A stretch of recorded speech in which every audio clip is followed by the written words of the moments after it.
예, 반갑습니다. 자, 발보리신 개송 먼저 하겠습니다.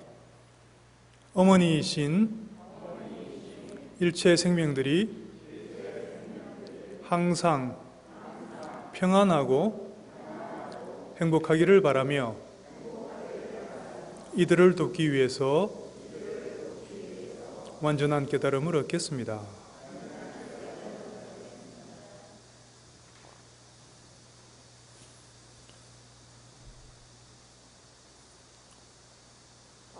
오늘 법문하기로 한 달쯤 전에 일정이 잡혀 있긴 했는데 과연 와서 할 수 있을까 걱정을 했었는데 다행히 또 이렇게 만날 수 있어서 좋습니다. 요즘 다들 아시다시피 그 힘든 시국이죠. 특히 자영업자들은 더더욱 말할 것도 없을 테고,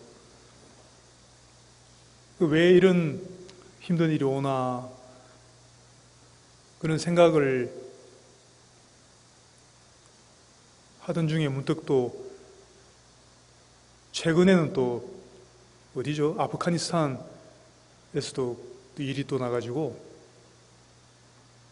되게 그 말 그대로 아비규환 이란 말이 있지 않습니까? 그런 상황인 것 같습니다.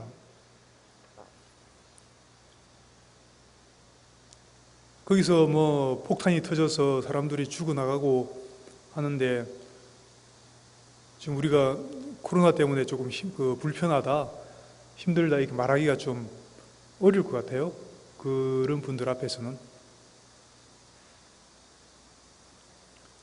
어쨌든 그분들이나 아니면 우리는 또 우리대로 항상 뭔가 어려운 일이 있죠. 항상 생기죠, 사실은. 코로나뿐만 아니라 항상 모든 일이, 우리 인간계라는 것이 우리가 살고 있는 일체 육도가 다 마찬가지지만, 천상세계 빼놓고 육도라는 데가 다 마찬가지죠. 항상 불확실하죠. 불확실함에 괴로움이 있습니다. 어제까지는 너무나 행복하고 단란하고 그랬었는데 갑자기 하루아침에 또 그게 또 달라질 수도 있는 거고, 그건 알 수가 없는 것이죠. 그래서 부처님께서도 팔고 사고 팔고 우리가 피할 수 없는 그런 고통, 괴로움에 대해서 굉장히 강조를 많이 하셨죠. 사랑하는 사람, 생로병사는 물론이고 사랑하는 사람과도 언젠가는 헤어져야 되고 미워하는 사람과도 또 만나서 또 살아야 되고, 구하는 게 있지만은 뜻대로 되지 않고, 그리고 우리가 몸과 마음, 그 오온이죠. 오온으로 이렇게 존재하는 것 자체가 괴로움이라는 거죠. 그래서 결국은 우리 육도 안에서는 항상 좋은 일만 있을 수도 없고 항상 나쁜 일만 있을 수도 없다는 것이죠. 그래서 그것을 통째로 해서 부처님께서는 일체 계고다. 왜냐하면 우리가 마음대로 할 수가 없고 그것을 무상하기 때문에, 항상 변하는 것이고 무상하기 때문에 어느 것도 고정적으로 붙잡고 있을 수가 없는 거죠. 그리고 다 즐거움이다, 괴로움이다 하는 것들이 다 조건적으로 조건에 따라서 일어났다가 사라지는 일들이기 때문에 그건 어떻게 할 수가 없는 겁니다. 그래서 일체가 모두 괴로움이다, 일체 계고 그렇게 말씀도 하셨죠. 그렇지만 한 가지 또 마냥 그렇게 괴롭기만 하고 좌절만 할 일이 아니죠. 부처님께서는 또 분명히 해법을 또 같이 주셨죠. 우리가 일체 계고에서 마냥 영원히 일체 계고로 사는 게 아니라 그런 괴로움에서 영원히 완전히 벗어날 수 있는 그런 길도 동시에 알려주셨죠. 우선은 첫 번째로 우리 불자로서 괴로움과 즐거움에 대해서 누구나 우리는 괴로움은 피하고 싶고 행복하게 살고 싶습니다. 그거는 생명이 있는 존재들은 다 마찬가지입니다. 괴로운 걸 원하는 존재는 없죠. 간혹 지금도 인도의 자이나교 같은 경우는 고행하는 고행파들이 있죠. 고행을 주 수행으로 하는 사람들은 사서 고생한다고 괴로움을 자처해서 그렇게 사는 사람들도 있지만, 그것도 사실은 그렇게 하는 것조차도 궁극적으로 열반을 얻기 위해서, 영원한 행복을 얻기 위해서 지금 그렇게 괴로움을 참는 것이죠. 결국은 모든 생명은 괴로움을 벗어나서 영원한 행복을 구하는 것은 똑같을 겁니다. 그러기 위해서 우선 첫 번째로 해야 될 것은 바로 인과에 대한 인식이죠. 부처님께서도 더 이상 강조할 수 없을 정도로 많이 강조를 하셨고, 인과에 대해서 어떤 원인에 의해서 오늘날 예를 들어서 우리가 이렇게 겪는 불편함 그리고 괴로움들이 과거에 뭔가 원인이 있기 때문에 또 이런 일들이 생기는 거겠죠. 그렇지만 우리는 알 수가 없습니다. 부처님께서는 아시죠. 어떤 원인들에 의해서 이러한 일들이 생기는 것인가. 전 인류가 고통을 받고 있잖아요. 그거는 우리가 공업이라고, 업이라는 것이 업과 인과는 같은 말이라고 해도 되겠죠. 우리 개개인의 업이라는 게 있지만 동시에 우리가 전체로서의 또 업이라는 게 있거든요. 그걸 우리가 공업이라고 합니다. 인류 전체의 공업이 있는 겁니다. 인류 전체의 공업에 의해서 이제 그런 불편한 일들이 생기는 것이고 하는 것이죠. 주로 이렇게 신체적인 병치레라든지 죽는다든지 이런 식의 어떤 괴로운 일들이 생기는 것은 주로 살생업입니다. 우리가 정확하게 무슨 원인에 의해서 현재의 어떤 일을 당하는지는 볼 수는 없지만 부처님의 가르침에 의거해서 보면은 그런데 주로 신체적으로 죽거나 병들거나 다치거나 하는 것은 주로 살생업입니다. 그 말은 우리 인류가 그만큼 공업 측면에 봤을 때도 인류가 그동안 많이 살생을 많이 해왔다는 얘기입니다. 직접 죽이거나 아니면 해치거나 아니면 좀 확장해서 말하면 환경을 파괴하는 것까지 뭔가 이렇게 해치고 파괴하고, 환경이 파괴되면 우리 인간에게도 첫 번째로 피해가 오지만 우리가 보이지 않는 그런 미물들까지 치면은 엄청난 그 피해가 사실 가는 거죠. 근데 우리가 그런 거는 어떤 특정 인물만 짓고 그 사람 책임이라고 할 수가 없잖아요. 우리 그 공통된 어떤 책임이라고 봐야죠. 그런 걸 우리가 공업이라고 합니다. 그래서 그런 것들이 쌓여서 이제 어떤 불편한 일들이 자꾸 생긴다고 이해하시면 되겠습니다. 그러면 우리 불자들부터 그런 거에 대해서 각성을 하고, 그 살생은 반대는 방생이죠. 그러니까 자비행. 항상 베풀고 자비심을 가지고 사람들에게 도와주고 베풀고 하는 이런 기본적인 그 마음가짐, 욕심내지 않고, 그런 것들을 우리 불자들부터 실천을 하는 것이 굉장히 중요하다고 봅니다. 그래서 이런 요즘 같은 시기에 그냥 안타까워하고 이게 괴롭다고 나라 탓만 할 게 아니라 무슨 내 스스로부터 돌아봐야 됩니다. 우리 한 개개인에게도 다 책임이 있는 겁니다. 방금 말씀드렸다시피.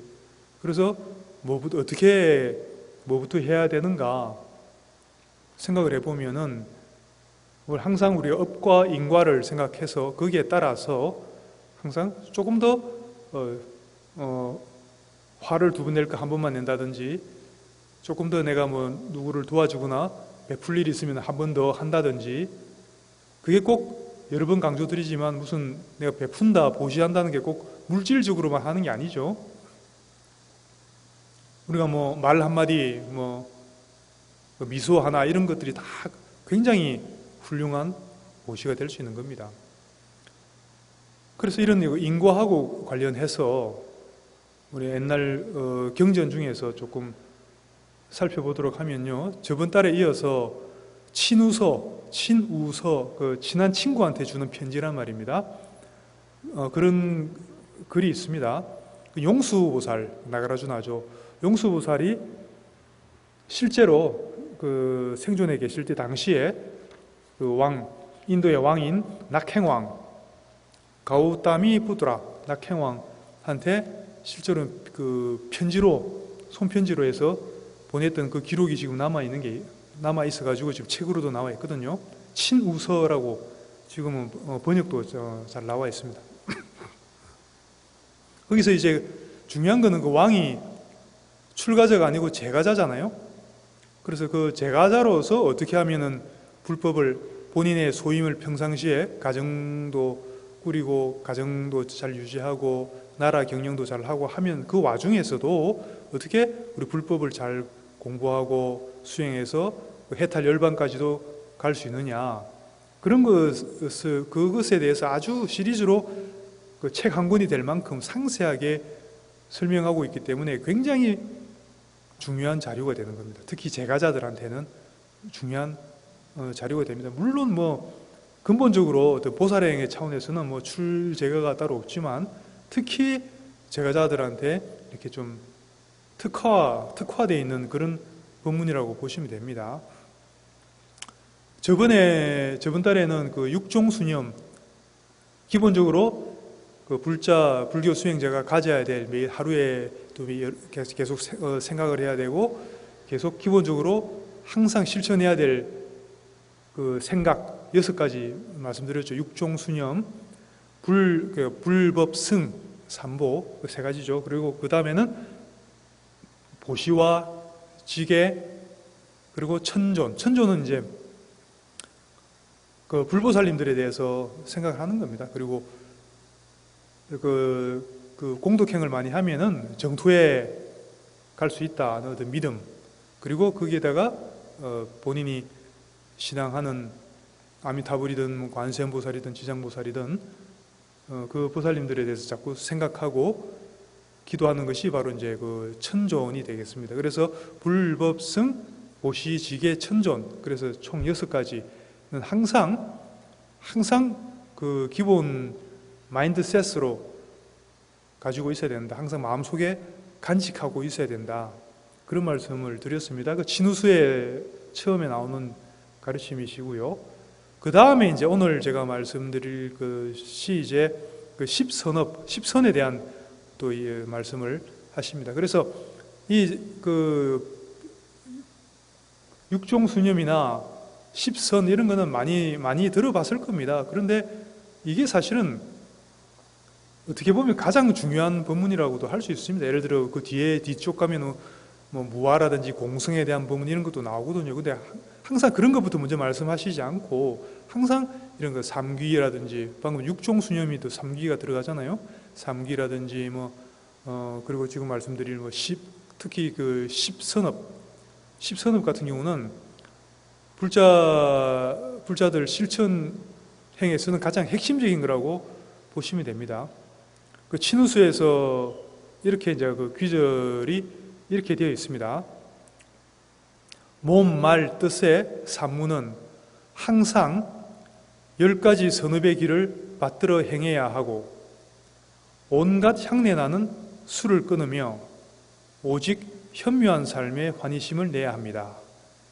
이게 이제 용수보살이 약행왕한테 편지에 이렇게 썼다는 얘기입니다. 그래서 여기 이제 또 어떤 분들은, 특히 거사님들은 되게 이제 또 거부감이 들 구절이 나오죠. 온갖 향내 나는 술을 끊으며, 보통 거사님들 되게 그 싫어하시죠? 이런 이야기하면. 오게 받을 때도 그러잖아요. 그 살생하지 않겠습니다. 이 계를 지키겠습니까? 하면 지키겠습니다. 큰 소리 하다가 제일 마지막에 술을 먹지 않겠습니다라는 계를 지키겠습니까? 하면 갑자기 조용해져요. 수계식 할 때 보면. 보살님들은 별로 안 그런 것 같은데 거사님들 항상 그랬어요. 갑자기 목소리가 작아지죠. 여기서 이제 그 말이 나옵니다. 근데 완전히 끊지는 못하더라도 최소한 이제 그 개념은 가지고 있어야 되겠죠.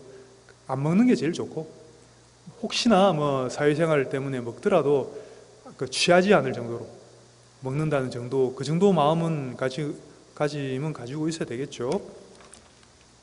그래서 이제 그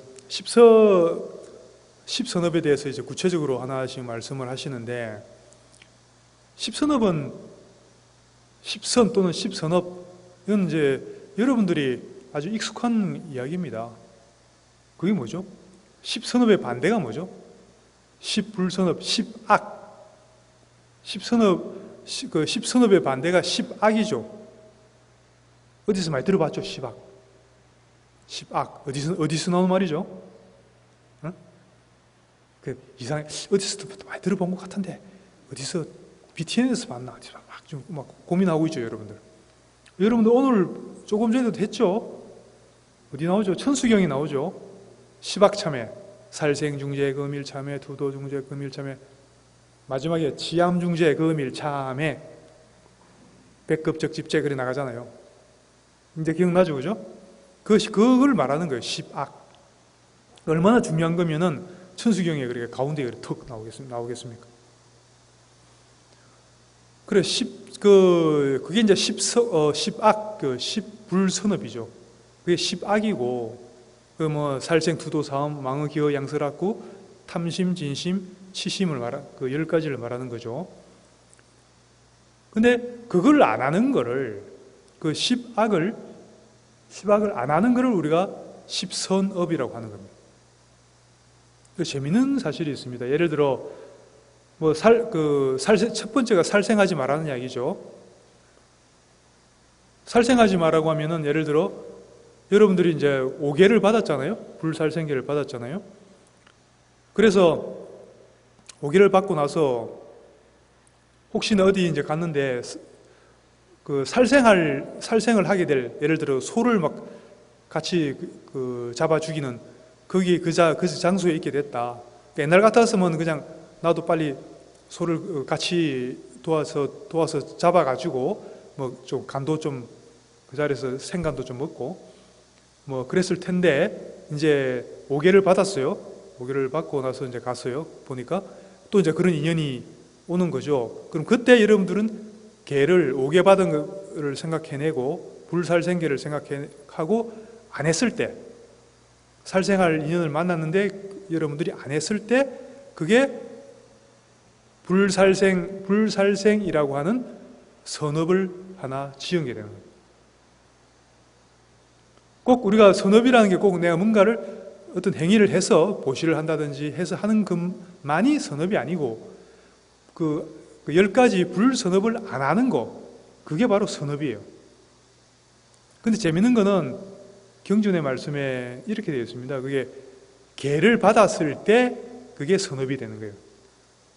계를 받은 사람이 살생할 인연을 만나서 살생을 안 했을 때 그게 선업이 되는데, 계를 안 받은 사람은 살생을 안 해도 그게 선업이 되지는 않는다 그래요.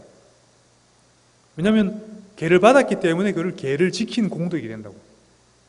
그래서 선업이 되는 겁니다.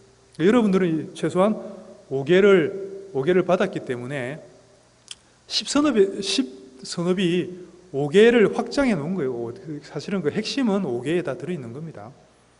그 3기 5계 우리 수계식 할 때 봤잖아요. 그게 얼마나 중요한지 그거를 잘 생각해 볼 필요가 있겠습니다.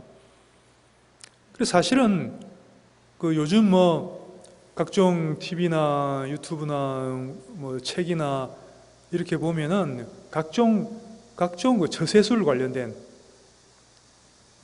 자기계발서라든지 처세술 그런 책들이 많잖아요. 사실은 우리 불자들은 그런 거 고민할 필요가 없습니다. 부처님께서 이미 최고의 처세술을 제시를 해주셨죠. 가르쳐 주셨죠. 그게 바로 십선업이에요. 최고의 처세술. 왜냐하면 그게 왜 최고의 처세술이냐? 보통 처세술은 우리가 목적이 뭐죠? 이 현실에서, 세속에서 돈도 좀 많이 벌고, 좀 이렇게 주위 가족 관계도 좋아지고, 배우자도 잘 만나고, 이런 게 다 목적이잖아요. 그게 다 할 수 있다니까요. 어떻게 십선업을 함으로써 그게 가능하다는 거죠. 이걸 이렇게 하지 않고서는 그거는 천하업수도 되지 않는다는 얘기죠. 본인이 그런 선업을 지어 놓은 게 없으면은, 예를 들어 갑자기 그 뭐 로또가 한 뭐 200억짜리 걸렸다 하는 것도 그 사람이 사실은 지금 아무리 막 망나니처럼 살더라도 언젠가 과거생에 언젠가는 그 선업을 어디 뭐 지나가는 스님한테 탁발을 공양을 한번 올렸다든지 뭐 그런 뭔가 그런 인연이 있는 겁니다. 그렇기 때문에 그런 게 가능하죠. 실제로 뭐 그런 또 인연담이 있습니다. 어떤 부처님 당시에 어떤 비구 스님이 계셨는데 처음에 출가하려고 하니까 주위에서 그 다른 스님들이 다 반대를 하는 거예요. 왜 반대를 하냐면은 저 사람은 너무 보잘것없고 배운 것도 없고 보니까 평소에 하는 짓도 그렇고 그 출가할 공덕이 안 되는 것 같다. 그 출가도 하려면은 출가할 수 있는 공덕이 있어야 하는 거거든요. 저 사람은 도저히 출가할 공덕이 없는 것 같다. 그래갖고 스님들이 반대해서 출가를 못 하고 있었어요. 근데 이제 그 말씀을 드리니까 부처님께서 그 말씀을 듣고 아니다. 저 사람은 출가할 공덕이 있다. 그래서 출가를 시켰는데 그 공덕이 뭐냐면은 과거생에 언젠가 파리였을 때, 파리. 날아다니는 파리. 프랑스 파리 말고요. 날아다니는 파리. 파리였을 때가 있었는데 그때 마침 이제 그 동네에 큰 홍수가 났대요, 홍수가. 그리고 홍수가 나서 어디 앉을 데가 없어갖고 보니까 마침 이제 홍수가 나서 물이 막 급류가 내려가고 있는데 소똥 하나가 둥둥 뜨거워갖고 내려가고 있더래요. 그래서 잘 됐다 그래가지고 소똥 위에 이렇게 잠시 앉았대, 그 파리가. 소똥이 앉았는데 이 소똥이 가다가 어디를 가냐면 마침 그 근처에 불탑, 부처님 살이 모시는 탑이 그 근처에 어디 있었대요. 그래서 소똥을 타고 가다가 본의 아니게 그 탑을 한 바퀴 돌고 가게 됐대. 그 물살에 의해서 그 탑을 한 바퀴 돌고 내려갔대요. 그게 뭐죠? 탑돌이 한 거잖아요. 탑돌이 한번 한 거잖아. 파리지만. 그래서 그 공덕 때문에 출가할 수 있다. 이렇게 된 거죠. 그래서 그게 없었으면 출가를 못 했겠죠. 근데 그 파리로 있으면서 소똥 위에 앉아갖고 탑 한 바퀴 돌았던 그 인연에 의해서 출가 공덕이 생겼다는 거죠. 그게 사실은 무서운 이야기입니다. 무서운 이야기입니다. 이런 이야기들이. 그래서 그 비구가 또 출가를 해서 또 열심히 수행해서 아란까지 성취했대요. 열반까지 다 성취했다고 합니다. 그래서 굉장히 사소해 보이는 그런 것들이 사실은 결코 사소한 게 없는 거죠. 그래서 우리 처세술 측면에서 봤을 때도 우리가 정말로 좀 부유하게, 좀 집안도 편안하게 이렇게 세속에서의 어떤 소위 말하는 행복한 삶을 살기 위해서는 반드시 십악을 참회하고 그 반대되는 십악을 하지 않음으로써 십선업을 행해야 되는 겁니다. 물론 그걸 조금 적극적으로 내가 보시행을 한다든지 이렇게 하면 더 좋겠죠. 그래서 첫 번째가 살생이죠. 그런데 한 가지 아셔야 될 게 십악에서 그것을 내가 이제 저질렀을 경우에 받는 업의 어떤 죄업의 정도는 제일 처음 게 제일 세고 뒤로 갈수록 약해져요. 살생업이 제일 크다는 이야기입니다. 살생업. 살생업을 좀 심하게 지으면은 당연히 어떤 과보를 받겠습니까? 지옥에 가겠죠, 다음 생에. 살생업은 바로 지옥입니다. 본인이 따로 뭐 살생하고 나서도 뭐 참회를, 저희 앙굴리말라처럼 참회를 하고 정진하고 하면 또 달라질 수 있지만, 그 앙굴리말라조차도 아라한이 되고 나서도 살생했던 그 유족들한테 맞아 죽잖아요. 그래서 그건 본인이 이제 기쁘게 감수하면서 물론 그렇게 받아들이긴 했지만, 어쨌든 이제 아라 열반에 이제 들어가신 거죠. 어쨌든 그 참회를 따로 하지 않고 그냥 살생만 하고 그렇게 산다면, 그러면은 다음 생에 이제 지옥에 간다는 이야기죠. 그리고 이제 그게 심하지 않아서 사람으로 태어난다 하더라도 단명하게 돼요. 단명. 빨리 죽게 되고, 아니면은 병치레가 많아요. 갑자기 좀 뜨끔한 사람들 있나요? 혹시 병치레가 많아요. 이제 여기 나오죠. 여기도 병치레. 그 빨리 죽거나 병치레, 아니면 뭐 사고를 많이 당한다든지, 주위에 보면은 한두 사람 그런 사람이 있습니다. 이상하게 자주 사고 당하고 맨날 어디 아프다고 하고 그런 사람이 있습니다. 그거는 그 과거 생에 언젠가 그 살생업을 지은 게 있다는 얘기입니다. 그래서 그때 이 업이라는 게, 그때도 한번 말씀드린 적이 있지만은, 한번 지으면은, 특히 이제 악업 같은 경우는요, 선업도 그렇지만, 한번 지으면 그게 그대로 있는 게 아니고, 그게 정장을 해요. 내 그 무의식 속에서 종자라고 하죠. 종자가 자꾸 커지게 돼 있다고요. 그냥 그 처음에 지은 그대로 있는 게 아니고 자꾸 커진다고 합니다. 그 뭐 계산도, 티베트 쪽의 논술에서는 그 계산도 해놨어요. 예를 들어 모기 한 마리를 죽였다.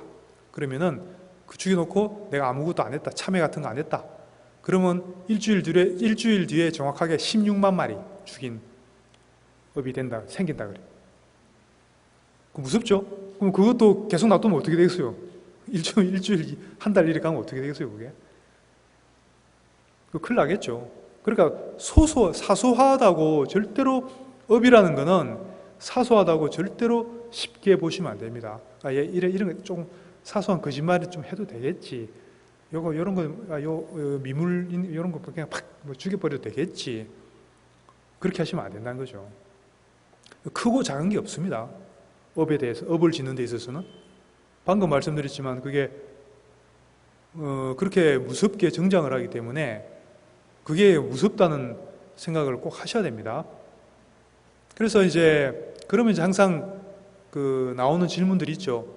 스님, 모기 죽여야 되나요? 말아야 되나요? 그런 질문 하거든요. 예를 들어, 남방불교, 태국이나 미얀마 이런 데는 철저하게 경전이나 율장에 적혀 있는 대로 철저하게 실천하는 데이기 때문에 그건 절대로 안 죽입니다. 방 안에 예를 들어 이런 무슨 이상하게 흉측한 무슨 그런 벌레들, 바퀴벌레뿐만 아니라 우리는 보지도 못한 그런 것들이 방 안에 와도 죽이지를 못한다 그래요. 그래서 쫓아내야지. 그렇게 한다고 합니다. 근데 그런 반면에 우리나라 같은 경우는 그런 쪽에 인과나 업에 대해서 개념이 많이 약해요. 확실히 다른 그런 건 조금 티베트나 남방불교에 비해서는 이런 부분들이 사실은 굉장히 중요한 부분인데, 이런 부분에 대해서 굉장히 개념들이 좀 많이 약합니다. 그거는 좀 우리가 보완해야 될 부분입니다. 불교는 아까 말씀드렸지만 불교의 처세술은 바로 십선업을 하는 겁니다. 십선업. 그 십선업을 제대로 안 하면은, 그러면 십악을 많이 지으면 그만큼 본인이 그대로 고스란히 다 받게 되어 있거든요. 아무리 사소한 업도 저절로 없어지는 건 없습니다. 더 정장을 했으면 정장을 했지 저절로 없어지는 건 없습니다. 그래서 스스로 참회 기도를 해서 없애든지, 선업을 다른 선업을 더 쌓든지 해서 그것을 상쇄하든지 어떤 식으로 해야지, 그냥 그런 업이나 인과에 대한 개념이 없이 그냥 막 지나가 버리면은, 그게 우리가 아무리 무슨 경전 더 높은 차원의 공부를 하고 공성에 대한 무슨 참선을 하고 해도 그게 밑빠진 독에 물 붓기 같은 게 돼서 성취가 안 된다는 거죠. 왜냐하면 그런 초적인 기본적인 인과법에 대한 어떤 이런 수행이 실천이 안 되면은 그 다음에 높은 차원의 공부는 사실은 할 수가 없는 겁니다. 해도 장애가 생기고, 장애가 생긴다는 것 자체가 벌써 그런 인과에서 오는 그런 거거든요. 그런 장애가 없다는 것은 그 선업이 많고 상대적으로 악업이 적은 사람들은 뭘 해도 쉽게 성취를 하고 장애가 없이 잘 가죠. 사업을 하든 수행을 하든 잘 성취를 하죠. 근데 그게 아니고 뭘 좀 해보려고 하면 뭐가 자꾸 꼬이고, 이제 금강경 독성 이제 매일 하루에 한 번씩 해야지 하면 꼭 그 10년 만에 친구가 전화 와가지고 술 한잔 하자고 하고, 꼭 이상하게 그런 거 있죠. 이상하게 머피의 법칙, 옛날에 노래도 있었지만 그런 게 있죠. 그래서 그런 게 사실은, 그리고 우리 생활 중에 경험하는 그런 것들 하나하나가 사실은 이 세상에 불교에서는 우연이란 건 없습니다. 우연히 일어나는 그런 건 없습니다. 다 필연이지. 다 우리 개인의 업이든 공업이든 그런 업들이 하나하나 그게 나타나서 나에게 돌아오는 것이지, 부메랑처럼 어떤 것도 그 우연히 일어나는, 나와 관계없이 그런 건 세상에 존재하지 않습니다. 그래서 다시 한번 살생에 대해서 또 정리를 하자면요, 가능하면은 그런 미물들, 모기나 이런 것들도 안 죽이려고 좀, 요즘도 하기가 별로 없긴 없더라. 그렇지 않나요? 저만 없나? 모기장 요즘은 몇 달 전에 하도 안 돼갖고, 저도 원래는 방 안에 모기가 있으면 한 5마리까지는 이제 세보고, 5마리까지는 그냥 냅뒀거든요. 실컷 먹어라, 이렇게. 빨리 먹어라, 빨리 먹고 잠 좀 자게. 걔들이 귀에서 왱왱왱 거리잖아. 그래서 잠도 못 자니까 처음부터 이제 팔을 내주는 거지. 팔이나 다리를. 팔을 좋아하더라고. 그래서 빨리 먹고 그러면 좀 조용해지면은 이제 좀 자고, 도저히 이제 얼마 전부터 도저히 안 되겠더라고. 얘들이 이제 친구를 데리고 오는 것 같아, 가족들을. 너무 이제 이게 완전히 무슨 날마다 회식이요, 얘들이. 도저히 이제 몸무게가 줄에 피가 얼마나 빨렸으면은 몸무게 주는 것 같아. 그래가지고 할 수 없이 원터치 모기장을 하나 샀죠. 전 혼자 쓰니까 한 2만 원이 가지고 얼마 안 해요, 모기장. 요즘은 원터치 모기장은 또 쓰기도 편하게 잘 나오잖아요. 가족들 있으면 가족들 맞게 좀 큰 거 하면은 되니까, 만약에 모기가 도저히 너무 괴롭다 하시는 분들은 모기장을 쓰시는 게 좋을 것 같아요. 그러면 확실히 모기장 쓰니까 그게 처음에 며칠 동안은 모기장 밖에서 모여갖고 앵앵거리더라고. 자기들끼리 대책 회의하고 이렇게 하더라고요. 그러더니 이제 한 며칠 지나니까 이제 소리가 안 나대. 이제 딴 데로 옮긴 것 같아. 도저히 이거는 여기 있다가 굶어 죽겠다 싶으니까 자기들도 어디론가 이제 간 것 같아요. 그리고 이제 예를 들어 벌레 종류 같은 경우는 저는 이제 그 올리브 오일이나 식용유 통이 좋아요. 그걸 이렇게 플라스틱 병 있잖아요.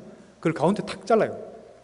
자르면 이제 이렇게 딱 덮을 수 있는 도구가 되잖아요. 왜 식용유나 오일이라고 하냐면은, 제가 제 경험상 말씀드리는 건데, 벌레 같은 거 탁탁 해갖고 이렇게 톡 안에 집어넣잖아요. 못 나와. 미끄러워갖고.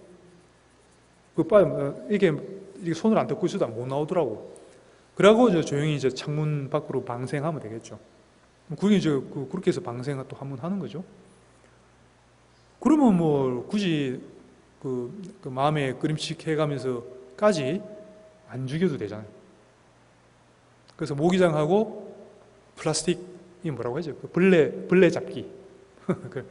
그런 거 좀 집에서 만드셔갖고, 좀 가능하면 그런 것부터, 사실은 그런 사소해 보이지만 사실은 절대로 사소한 게 아닙니다.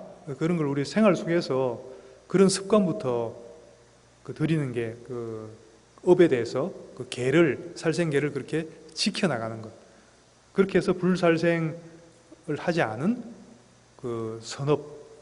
십선업을 지을 수 있는 그런 인연을 자꾸 만들어 가야 된다는 것이죠. 그리고 또 살생계 하면 또 요즘 또 많이, 사실은 요즘은 그런 건 아니지만 많이 이슈가 되는 게, 예를 들어 육식, 그러니까 채식과 육식 관련해서 또 꼭 이제 그런 이야기들이 나오죠. 근데 사실은 여러분들 뭐 잘 아시다시피 부처님 당시에는 부처님이나 그 스님들이 그 채식주의는 아니었죠. 채식주의자는 아니었죠. 왜냐하면은 탁발을 했기 때문에 다니면서 탁발 집집마다 이렇게 집집마다 가서 그 탁발하러 가서 밥 좀 달라고 이렇게 쉽게 말하면 뭐 걸식하러 간 거잖아요. 구걸하러 간 거잖아요. 구걸하러 갔는데 나 비건이니까 비건. 그러니까 좀 이렇게 그 맞춰서 베지테리안 채식주의자 중에도 제일 엄격한 게 비건이거든요. 비건은 유제품도 안 먹고 또 유제품도 안 먹고 뭐 계란 같은 거 이런 것도 아예 안 먹고 그런 거 유제품이나 계란 먹는 또 채식주의가 있고 또 그거에 뭐 이렇게 또 뭐 복잡합니다. 그것도 하여튼 제일 철저하게 안 먹는 게 그 이제 비건이라고 하거든요. 그러니까 걸식 가갖고 나 이제 비건이니까 그 고기 주지 말고 뭐 이런 것 좀 맞춰 주십시오. 이렇게 하면은 그 여러분 같으면 주고 싶겠어요? 안 주고 싶겠지. 그러니까 그렇게 할 수가 없었다는 거죠. 이렇게 탁발하는 입장에서 그걸 가릴 수가 없기 때문에 주는 대로 먹어야 되기 때문에 그래서 그때는 고기 주면 고기도 먹고 그렇게 했던 겁니다. 그래서 이제 채식주의가 아니었는데 나중에 그게 이제 나중에 절에서 이제 스님들이 요리를 하게 됐잖아요. 처음엔 안 했지만 요리를 하면서 이제 그 상황이 완전히 바뀌었죠, 사실은. 그러면서 나중에 대승불교 들어오면서 특히 이제 중국으로 들어오면서부터는 그때 완전히 그때 불교 들어올 때부터 이미 절에서 요리를 다 해먹는 시대였기 때문에 그때는 이제 그 채식만 해도 되는 상황이었죠. 그래서 채식으로 바뀐 겁니다. 동아시아, 그러니까 중국, 한국, 일본에서는 고기를 안 먹고 채식을 하는 거로 처음부터 이제 그렇게 됐던 거죠. 그래서 오랫동안 우리는 절에서는 스님들은 고기를 먹지 않는다 이렇게 됐던 건데 그 사실은 이제 그거는 이제 우리가 예를 들어 그걸 먹어야 된다, 먹으면 안 된다 이렇게 딱 그 단정지어서 이렇게 결론 내리기는 쉽지 않습니다. 그렇지만 부처님 정신 대승불교 입장에서는 고기를 안 먹게 된 이유가 내가 직접 죽이진 않더라도 내가 그렇게 소비를 함으로써 고기를 소비를 함으로써 누군가는 그 죽여야 되니까 어차피 그 간접살생이 된다고 보는 거죠. 부처님 당시에 초기 불교 시대에는 그렇게까지 확장을 안 했는데 나중에 이제 좀 시대가 달라지면서 이제 그렇게 생각이 바뀌게 된 겁니다. 그래서 대승불교에서는 그 고기를 먹지 말자 이렇게 된 거죠. 그래서 재밌는 거는 티베트 불교 같은 경우는 아주 그 제대로 정통 대승불교잖아요. 대승불교 항상 그 자비행을 항상 강조하는데 거기는 또 주식이 또 고기요. 그것도 이해해야 되는 게 티베트 불교 같은 경우는 지금은 또 상황이 다릅니다. 거기도 그렇지만 그 티베트에 있을 때 지금 인도에 다 들어가 있지만 그 말고 티베트에 있을 때는요. 티베트 자체가 여러분들 가보신 분들이 있겠지만은 채소, 야채 구하기가 금 구하기보다 더 어려워요. 황금 구하기보다. 그리고 거기는 야채를 재배할 수 있는 토양이 안 되고 구할 수가 없어요, 야채를. 그래서 그건 주식이 그쪽에 지방에 사는 그 검은 그 소 있거든, 소. 그거를 주로 잡아서 그걸 주식으로 티베트 사람들 전체가 다 그렇기 때문에 그 문화가 그렇기 때문에 어쩔 수 없이 거기 따라서 절에서도 그렇게 했던 거죠. 근데 재밌는 거는 그 인도로 지금 이제 대부분 그 스님들이 인도로 다 넘어가서 살고 계시잖아요. 근데 이제 그러면 이제 상황이 바뀌었잖아요. 이제 그 계속 대승불교 하면서 고기를 먹을 명분이 사라져 버렸잖아요. 그래도 드시더라고. 작년에 남인도 대붕에 저도 직접 열흘 있다가 왔는데 뭐 그래 대접 잘 받고 왔습니다. 그런 것도. 근데 그래서 제가 알기로 몇 년 전에 달라이라마 존자님께서 야 이제 우리 채식하자 한번 그렇게 말씀하셨던 적이 있거든요. 나부터 채식하겠다 이래가지고 강제로 이렇게 뭐 바꾸긴 힘들고 나부터 채식하겠다 그러고 채식을 하셨던 거로 기억하거든요. 근데 그랬다가 갑자기 황달이 왔다든가 하여튼 건강에 갑자기 이상이 드시다가 또 안 드시니까 갑자기 이상이 생겨갖고 의사 주치의가 무조건 드시라고 해가지고 뭐 드신다는 얘기까지는 들었습니다. 요즘은 어떻게 하시는지 모르겠고. 그래요. 어쨌든 그 달라이라마 존자님께서도 이제 육식을 끊으시려고 채식을 하시려고 이렇게 마음을 그렇게 가지고 계시는 것 같더라고요. 그래서 그런 차원에서 우리 아까 이제 모기 뭐 바퀴벌레 말씀드렸지만 그 이제 살생계 차원에서는 가능하면은 그 좀 채식 위주로 드시고 이제 100% 채식만 하라고 하기는 좀 어렵죠, 그죠? 우리 문화 자체가 할 수 있으면 제일 좋고요. 100% 집에서 요즘은 또 관련된 채식만 해도 맛있게 이렇게 먹을 수 있는 그런 것들이 많기 때문에 하기 좋습니다. 그래서 그렇게 좀 하실 수 있으면 좋고 완전 100%는 아니라도 가능하면 채식 위주로 그렇게 좀 식생활들 좀 많이 바꾸시고 가끔 이렇게 좀 나가서 뭐 좀 맛있는 거 사드시고 하시더라도 평상시에는 뭐 채식 위주로 좀 하시는 게 좋을 것 같아요. 그렇게 좀 우리 불자들부터 그런 문화를 만들어가는 게 좋을 것 같다는 생각이 듭니다. 왜냐하면은 뭐 살생계 차원에서도 마치 그렇지만은 이제 요즘은 어떤 영양학적인 부분에서 어떤 이제 건강 차원에서 채식하는 사람들이 이제 많아졌죠. 그리고 또 나아가서 예를 들어 뭐 지구 뭐 기후 변화가 굉장한 지금 위기 상황이라고도 하거든요. 거기에 우리가 육식을 하는 게 굉장히 큰 영향을 끼친다고 그래요. 그런 차원에서도 그렇고 가능하면은 우리가 좀 채식 위주로 그렇게 좀 식습관을 바꿔서 이렇게 좀 해 나가면은 되지 않을까. 그래서 저 같은 경우는 주로 직접 해 먹으니까 주로 이제 요즘 샐러드를 공부를 많이 하고 있습니다.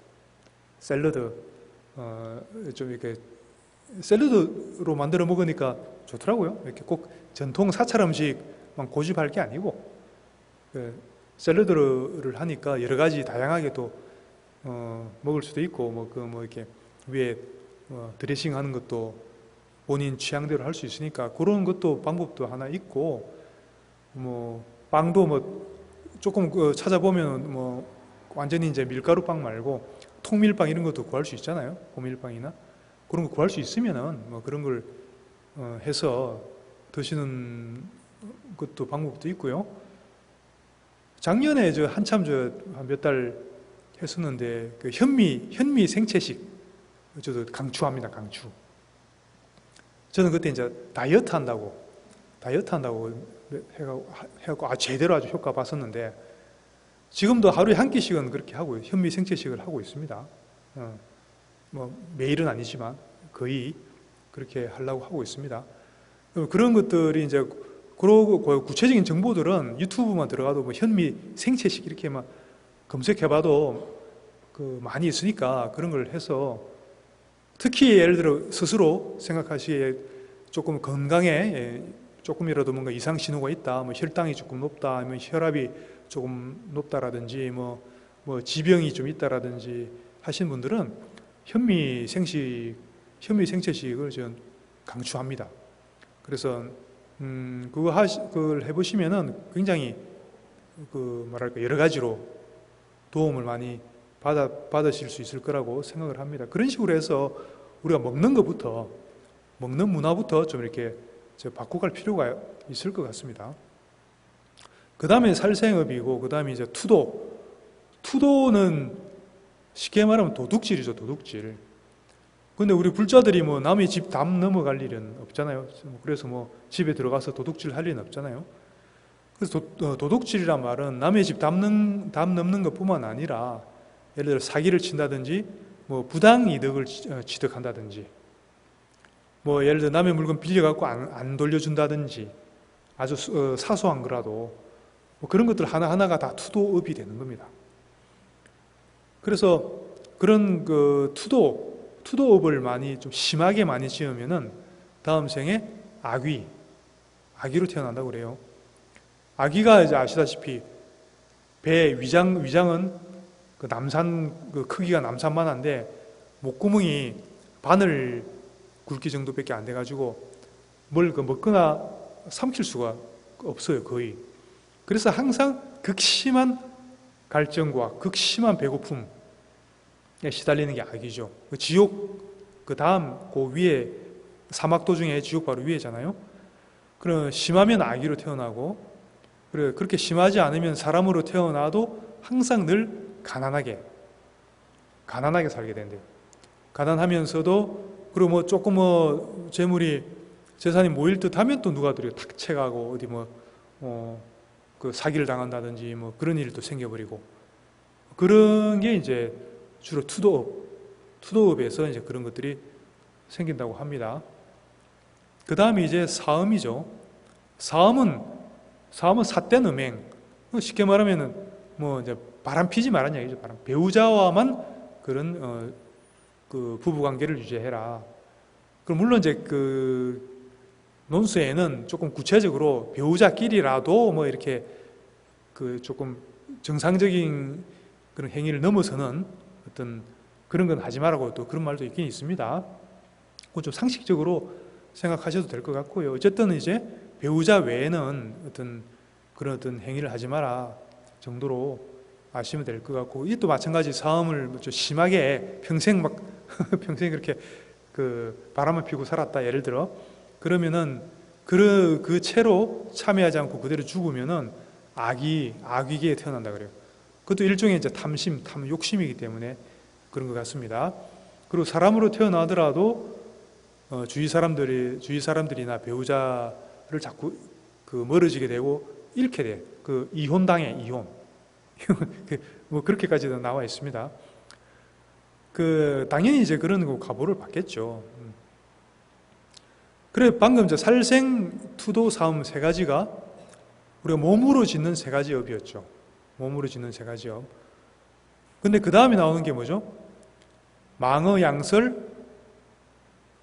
망어, 기어, 우리 천수경에는 망어, 기어, 양설악구 이렇게 되어 있죠. 근데 이제 원래는 그 경중으로 따지면 망어, 양설악구, 기어 이렇게 보통 이야기합니다. 네 가지 업이죠. 네 가지 업.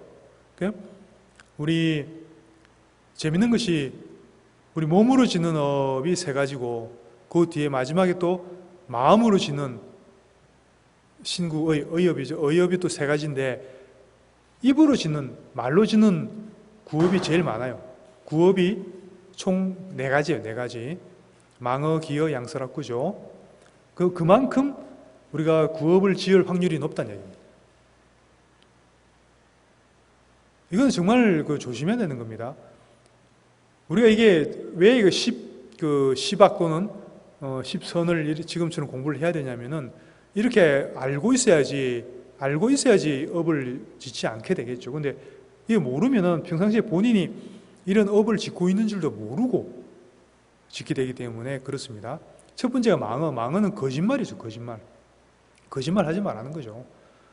그래서 거짓말을 많이 하면 축생으로 태어날 수가 있고요. 그 사람으로 태어나더라도 주위 사람들한테 그 믿음을 못 사요. 신망을 얻지를 못합니다. 항상 또 비방을 많이 받게 된다고 그래요. 그리고 재밌는 거는 구취가 많이 난다고 그래요. 구취. 혹시 지금 마스크 쓰고 있으니까 한번 맡아보세요. 혹시 보니 내 이야기인가 하고 한번 맡아보세요. 거짓말 많이 하는 사람들은 구취가 많이 난대요. 그러면 이제 내가 이상하게 다른 사람에 비해서 구취가 유독 많이 난다. 그러면 내가 망어를 많이 했구나. 그렇게 생각하시면 되겠죠. 양설은 이제 이간질한 말이에요. 이간질한 말. 혀가 두 개란 말이잖아요. 양설. 그 지옥에 태어나고 사람으로 태어나도 사랑하는 사람과 사람들하고 자꾸 멀어지게 돼. 사람들이 자꾸 나를 멀리하게 돼. 당연히 그렇겠죠. 그러면 이걸 우리 역으로 생각해 보면 내가 이상하게 내가 왜 사람들이 자꾸 나를 멀리하지? 자꾸 내 주위에 사람들이 자꾸 떠나가지? 이런 사람들은 거기다가 왜 구취가 자꾸 나지? 그러면 이제 답이 나오죠. 이제 내가 망어하고 양설 업을 내가 많이 지었나 보구나. 이제부터 조심해야 되겠다. 이렇게 받아들이면 된다는 얘기죠. 그 다음엔 악구. 악구는 이제 그 욕, 악한 말이니까 욕이죠. 욕. 거친 말. 그 많이 하면 지옥 갑니다. 심하게 하면은. 사람으로 태어나도 항상 욕을 듣게 돼요.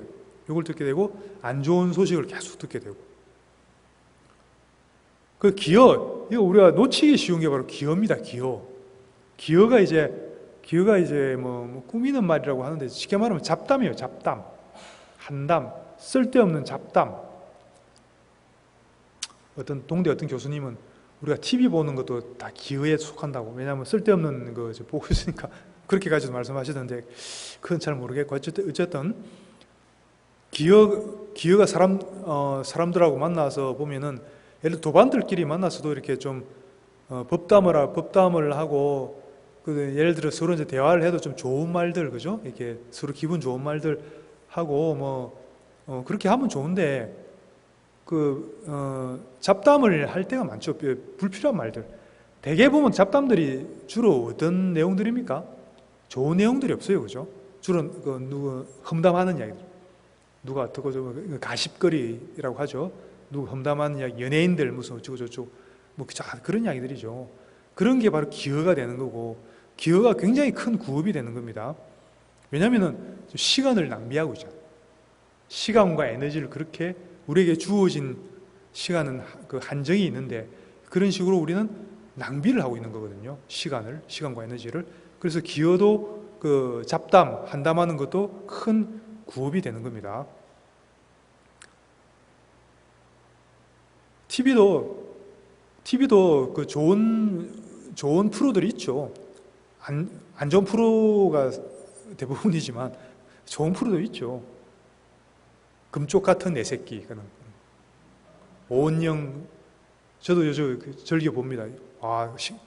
신기하더라고. 오은영 박사, 전 정말 존경합니다. 이 자리를 빌어서 존경을 표합니다. 정말 어떻게 도저히 지금 답이 안 나오는 상황인데 신기하게도 해결하잖아요, 그죠? 그런 또 지혜가 있다는 얘기입니다.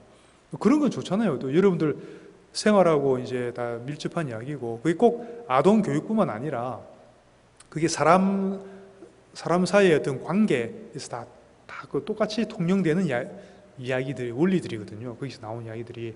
그래서 굉장히 그 지혜로운 그 프로라고 보시면 될 것 같습니다. 그래서 그런 프로는 좀 보시고, 그런 거에 대해서 도반들 만나서 그런 거에 대해서도 이야기도 하시고, 좀 토론도 좀 하시고 하면 얼마나 좋습니까? 그럼 서로 도움도 되고 좋잖아요. 그런 거는 이제 우리가 기여가 아니고 이제 서로 이제 법담이라고도 할 수가 있겠죠. 그리고 이제 그게 이제 방금 이제 망어, 양설, 악구, 기여가 그 네 가지 구업이 되는 것이고, 그 다음에 이제 뜻으로 짓는, 마음으로 짓는 업, 우리 탐심 그리고 진심, 치심이죠. 탐진치, 욕심내는 거. 욕심 많이 내면 악의로 태어난다 그랬죠. 인간계에 태어나더라도 뭘 해도 성취가 안 돼. 이루어지지가 않아요. 이제 좀 그러면 내가 이상하게 사업만 하면 다 실패하고, 시험만 치면 다 떨어지고, 왜 이럴까? 주위 사람들은 다 되는데. 그러면은 진짜 생각을 해야 되겠죠. 내가 탐심을 많이 냈었나 보구나. 그 과보를 이제 받고 있구나. 생각하시면 되겠죠. 그래서 그거 바꾸면 되겠죠. 화를 많이 내면은 바로 심하게 계속 그렇게 살면은 지옥 가는 거죠. 그리고 인간으로 태어나더라도 항상 불안한 환경. 언제 나에게 불똥이 떨어질지 모르는 항상 불안한 환경에 살게 됩니다. 화를 많이 내면은. 그 다음에 마지막에 이제 치암, 어리석은 부처님의 법, 그러니까 인과법이나 사성제나 이런 공성에 대한 이런 법을 듣고도 믿지 않고 부정하는 거죠. 우리 불자들이야 그런 분들 안 계시겠지만, 그렇게 어리석은 마음을 냈기 때문에 축생으로 태어나게 됩니다. 다음 생에. 그래서 방금 이제 살생, 투도, 사음, 망어, 양설, 악구, 기여, 탐, 진, 치, 총 10가지 10가지 업을, 10악을 살펴봤는데, 다시 말씀드리지만 10악을 하지 않는 것, 우리가 계를 받은 상태에서 10악을 하지 않는 것이 바로 10선업이 되는 겁니다. 그래서 불자로서 제일 중요한 실천 행위, 바로 이 10선업을 행하는 것이고, 이것이 처세술로 보더라도 가장 확실하고 가장 강력한 처세술이다. 왜냐하면 우리가 인과 공식이라는 게 있죠.